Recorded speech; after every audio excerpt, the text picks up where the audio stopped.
Australia, the vibrant home to 2 million West Aussies. For our annual visit to Barbagallo Raceway, we're set in the sand 50 kilometres north of Perth and home this weekend to another instalment of V8 Supercar Racing. Hello everybody, welcome to V8 Extra and our preview of the Perth 400.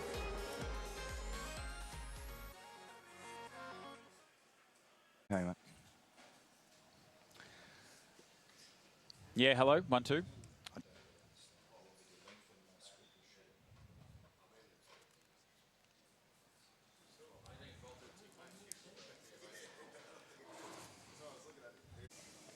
Find a water, please. Water for somewhere. Or water, mate? No, I'm good. Yeah, him sucking on his latte. Yeah, that's hot lemon. So it makes you do this one.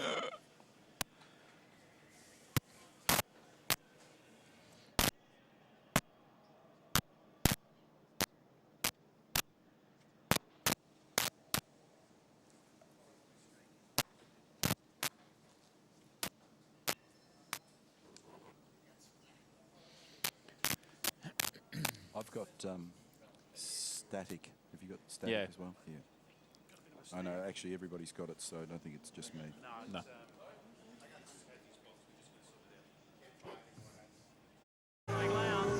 Keeps his record intact. He has never been beaten in 9 starts here in Western Australia and takes out all 3 races. Congratulations, Craig Lowndes takes it out from Mark's Gate. Nice and sideways for the whole racing team. Lowndes takes it out. Well done to the youngster. Another win. Craig Lowndes, 3 from 3. Congratulations. Today, Craig Lowndes will take race 24. Finally, he wins for Ford in the West. And this is one for the record books. The People's Champion today becomes the all-time race winner. Craig Lowndes, 91 career victories. Well, there's only one guy in this paddock with better numbers than old mate alongside me here, and that's Craig Lowndes, Red Bull Racing Australia. Last year, that very special moment where you eclipsed Mark's career wins in this category. You're sitting on 96 wins at the moment. You'll be the first to 100. And we've had 46 races at this place. You've won 14 of them, believe it or not. It's been a happy hunting ground. Welcome. Thank you. Yeah, look, it has been a great racetrack over the years, and looking down memory lane there, it's been a long time. Hey, so tell us, try to be factual for me, right? Don't give me your normal answer.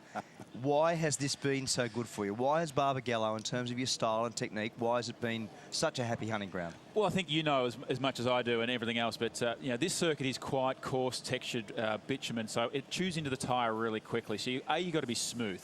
You've got to have a well-balanced car, but you've got to allow the car to flow and slide around, not be too aggressive with it, but obviously look after those tyres. And that's the key thing here. And of course, this weekend will be no different. Regardless of where you qualify, but you want to be up the front, these races are all going to be about tyre life. And you know, you don't need just a good front, don't need a good rear, you need a good balanced car. And if you can get that, and I remember having a chase with you up over the top, going down into the bowl, I buggered it up, I hit the curb.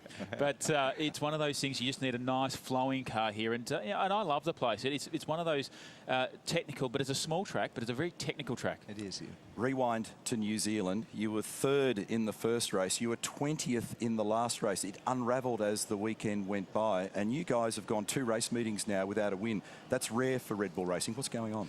Look, if you look at Pukekohe, we made a few mistakes, obviously, in-house. Like our team made a few mechanical failures. I started Sunday's qualifying with a poor power steering problem, which was incurred by just sort of maintenance and everything else. But then I actually flat spotted a tyre through qualifying, and we started the race on that set of tyre. And I went backwards at 100 miles an hour. Jamie here, that was in, I think it was qualifying. This is another sort of section of the track going into that back chicane, taking out a few beautiful signs. How was that? I was looking for something else. How did you get away with that? How did you get away with that? You're out of control at 210 kilometres an hour. I think it's about 2 or 3 years now I've been down the same bit of grass. I should know better by now. Exactly where it is. We must invoice you for that sign, by the way, while I think of it. Thank you. But really amazing that it's so close at the moment. Yesterday you were 11th in practice. You feel like you've made a bit of ground? Oh, look, there's no doubt about it. We came here with high hopes. It's a circuit, as you said, we love. It's a track that obviously we come here with previously marked slick tyres. We didn't quite get the best out of it. We tuned the car to that sort of used tyre, and then of course we put on a new set right at the end. Car transforms. It obviously lifts. We didn't lift with it with a car, so we know. And you know, obviously overnight we've both looked at each other's data, and of course, you know, we are feeling confident about today. Well, if you have a good weekend and you get one more race win, you'll knock off old mate here who won 15 at Oran Park a few years ago. So keep the good work up. Now, look, we're wondering what's going on inside Red Bull Racing. We'll go and have a chat to your boss, Mark Dutton. Mark Beretta is there.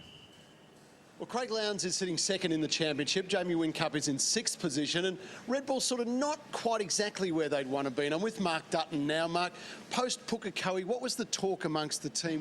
What have you done, and how do you want to take it forward here? I mean, Pukekohe, just trying to make sure we can minimise downtime for the car. So we had some mechanical issues. So we've seen them in repeatedly this year, mechanical and then also rule infringements. So there's some of the things that have cost us dearly. Jamie would be further up if at Adelaide he hadn't got a drive through. So we're looking at the team, making sure we're not missing anything there. And then it's set up stuff. So last year we were weak at Pukekohe in our own terms and also Winton. The problem is this year they were next to each other. So it's been magnified. So to rectify that, we've regrouped again, brought Ludo out for an appearance, which is always good fun. And just going back to basics, keeping things simple, smart, working really well together as two-car team, with Craig trying some things yesterday and Jamie trying other things, and then overnight we compare and see which direction to go. We know, Mark, what a professional outfit you are. We know how important success is to you, and we know you'll be back up there very shortly, mate. Thanks for chatting. Appreciate it. Thank you. Cheers, Brett. Mark Dutton there inside the Red Bull Racing Australia garage. Have a great weekend, CL. Thanks for dropping by on Thank V8 you very Extra much. today. Cheers. Good luck and have fun. Well, last weekend, Mother's Day, as we all know. Hi to the mums out there, and proving that our V8 supercar drivers have got a bit more to them than just car racing. Michael Caruso grabbed one of our cameras this week and went out and had a chat to the boys to see whether or not they were good and did the right thing. Hi guys, Michael Caruso here. Last Sunday was a very special day for a lot of drivers, as Mother's Day is a chance for us to thank the amazing women in our lives who support us doing what we do on the track.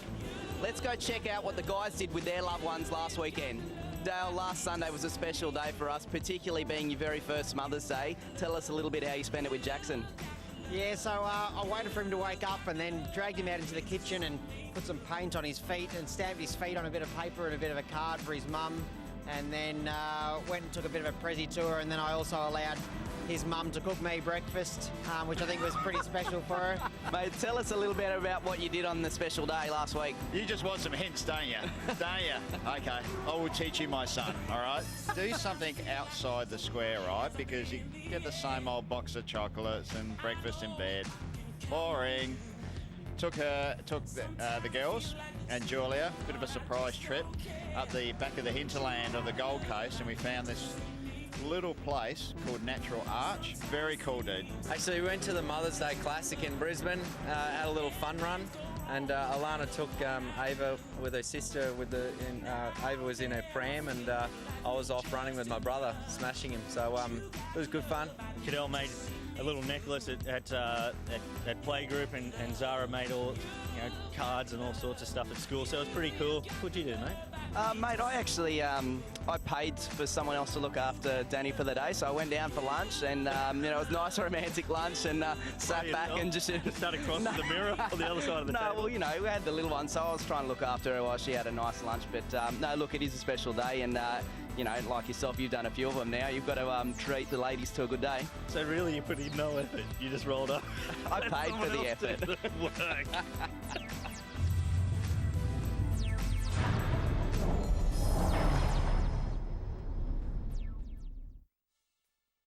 In the lead up to what will be one of the tightest qualifying sessions of the year.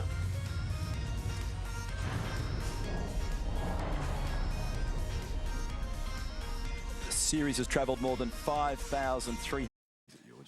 It's worse in Sydney because you're further east, but it's terrible. Yeah, you sort of think to yourself at 5:30 in your office, it's like, might as well be there at 1 o'clock in the morning. It's black as the ace of spades.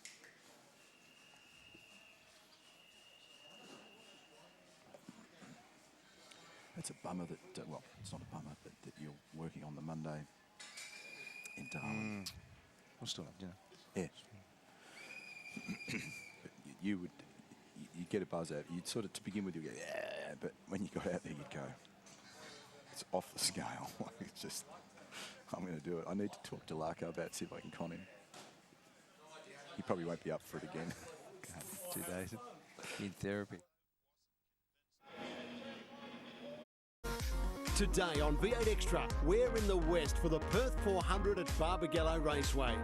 Mark Winterbottom arrives here with the championship lead after 2 emphatic race wins in New Zealand. Very good drive by Mark Winterbottom. The Ford hero will be on the panel to discuss whether this could be the year he finally takes the championship title. Red Bull Racing Australia dominated this event last year, sweeping all 3 races across the weekend. The People's Champion today becomes the all-time race winner. We catch up with Lounsey about the team's recent struggles and what they've done to try and make Perth a happy hunting ground once again. Perth local Rihanna Crean took a few of the boys to Subiaco Oval, where they were put through their paces by the high-flying West Coast Eagles. And Rick Kelly from Jack Daniels Racing takes us for a lap around this short but tricky circuit in the lead up to what will be one of the tightest qualifying sessions of the year.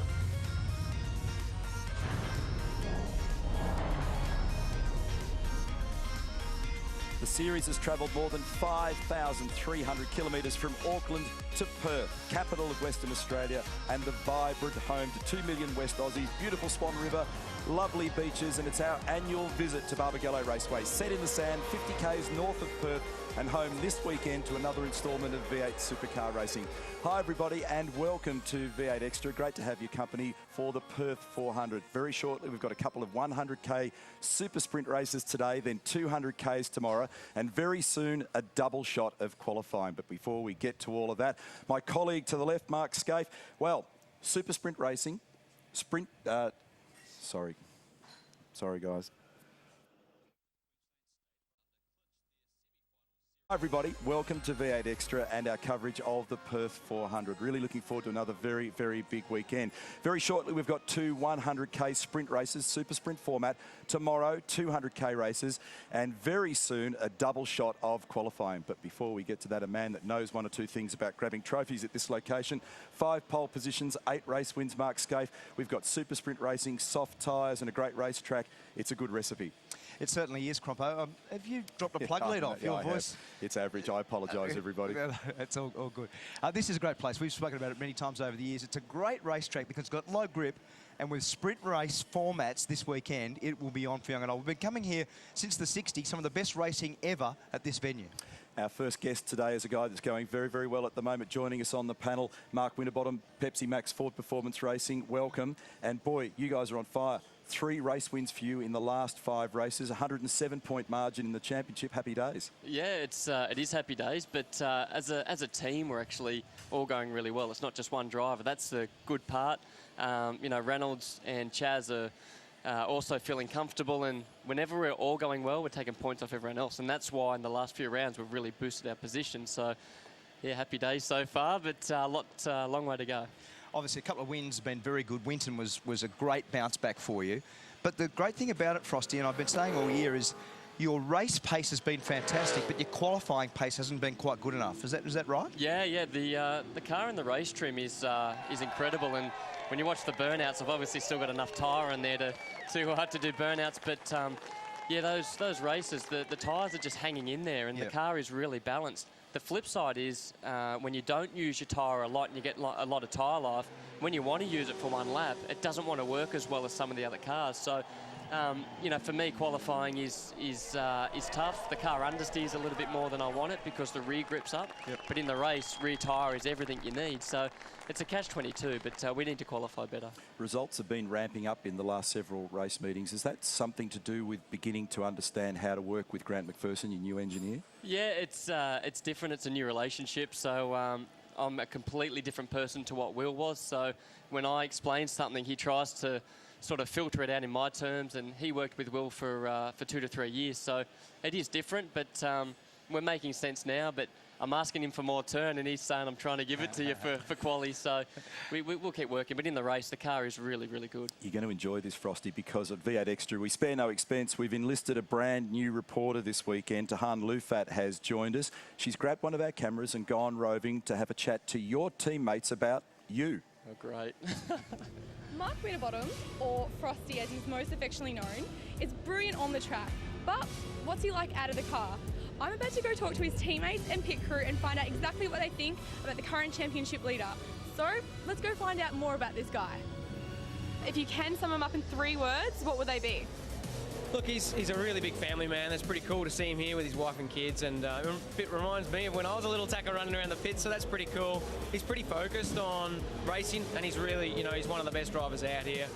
And he's determined as well, so, I mean, I take my hat off to him. He's won Bathurst, and I think he's looking good for the championship so far. So, Shippy, you're Frosty's engineer, and you talk to him a lot of the radio. Does he have a sense of humour, or what's he like? He's very different in the car and out of the car. Out of the car, he's hilarious, He's always playing around with the boys. In the car, game face is on, very serious. You don't hear much from him during a race. So, Tula, you're the team manager. You spend a lot of time with Frosty. What's he like out of the car? Well, he's very competitive, I'll say that much, but he's got a bloody good sense of humour as well. So we have a good laugh, and he has a good laugh around the workshop. He's good, he motivates the blokes, and he's very funny. He's got a good sense of humour. So, Dave, tell us what Mark's like off the track. Okay, Mark, since he's leading the championship, he's become a bit precious, a bit diva-ish. Like, his head's become really, really big, so he's got a bigger helmet. He's ordered a new helmet. It's a bit larger than his last one. He has to have business class flights everywhere. He has to have his own room to himself. The list goes on and on. Someone sounds a bit jealous. I think you might have to start lifting your game. Well, he's called the golden child at work, so, of course I'm jealous. Dave swaps and changes. Next, 1 minute Chaz is the golden child, and next thing it's Frosty. But look, I mean, Jack summed it up. He is really focused. He's intense about everything he does. All he wants to do is win. He doesn't care, about anything else but winning. But, he's a great guy to be around. He's been with the team now for 8 years, I think, so he's part of the family. They were way too kind nice to you then. they? They should have come and asked us. Yeah, exactly. Except for Dave. But that's standard. He's honest. Should have expected that. 7th in practice yesterday, Frosty, and as you said before, the car's in good shape. Qualifying coming up. Good luck today and tomorrow. Yeah, thank you. Thanks, Have a good run, mate. All right, now, viewer vote question, folks. We've had 8 different race winners so far this season. Who might be next to join them in Perth? Will it be Scotty McLaughlin to win for Volvo, Chaz Mostert for Ford, Garth Tander, the local hero for Holden, or Michael Caruso for Nissan? Remember that he's 5th in the championship and the leading Nissan. So to participate in the V8 Supercars viewer vote, head to v8supercars.com.au or download the 7 Sport app and hit the viewer vote tab and in the menu and have your say. There we are inside the 888 Red Bull Racing Garage. Craig Lowndes will be next on our program. We'll go off to the break now and relive the action of the ITM 500 from New Zealand. 4 intense races, 3 different winners. Race number 10 of the championship.